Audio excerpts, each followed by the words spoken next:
আসসালামু আলাইকুম গাইস, কেমন আছেন? আপনাদের জন্য একটি ছোট মাছের রেসিপি নিয়ে এসেছি, চাপলা মাছের।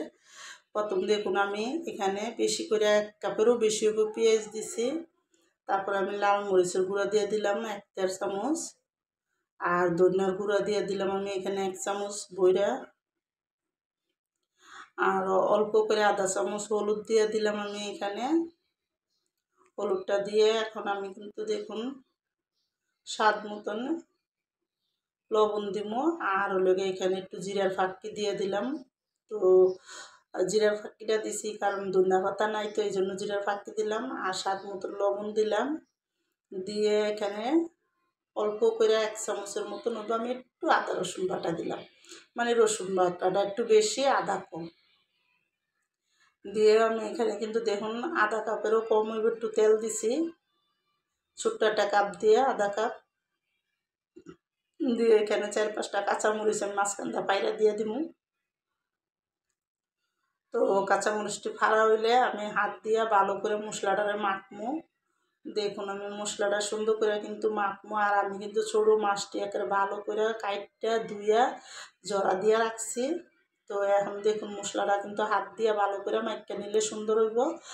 আর আপনারা কিন্তু এটার মধ্যে টমাটো দিলেও মজা লাগবে, কি ছোটো জলপই কি টক জিনিস কিছু দিলে ভালো লাগবে, তো আমার কাছে ছিল না, এই জন্য আমি দেই নাই। তো আমি শুধু পেঁয়াজ দিয়ে আজকে এটা ভুনা করবো। তো দেখুন আমি কিন্তু আগে পেঁয়াজটা ভালো করে ঢললে তারপরে মাছটা কিন্তু এদিকে দিয়ে দিছি, দিয়ে আমি কিন্তু এখানে পানি দিব, যাতে মাছটার মধ্যে সুন্দর করে পানি দিব, মাছটা সুন্দর করে রান্না হইব, মশলার কোনো কাঁচা গন্ধ যাতে না থাকে, এই জন্য কিন্তু আমি এখানে আধা কাপের মতন হইব পানি দিয়ে দিই। তো পানিটা দিয়ে কিন্তু দেখুন ভালো করে আমি একটু পানি দিয়ে দিছি, পানিটা দিয়ে আমি কিন্তু চুলার আঁচটা বাড়াইয়া তারপরে কিন্তু এই তরকারিটা রান্না করব। আর দেখুন আমি চুলার মধ্যে বসাই দিছি, বসাই দিয়ে আমি আলগা কাঁচা মানে ভালো করে জাল না হইতে অল্প করে কিন্তু আমি এখানে এটা লাড়া দিয়ে দিলাম, লাড়া দিয়ে ডাইকা আমি মাছটা রান্না করব, যতক্ষণ না হয় ততক্ষণ রান্না করব।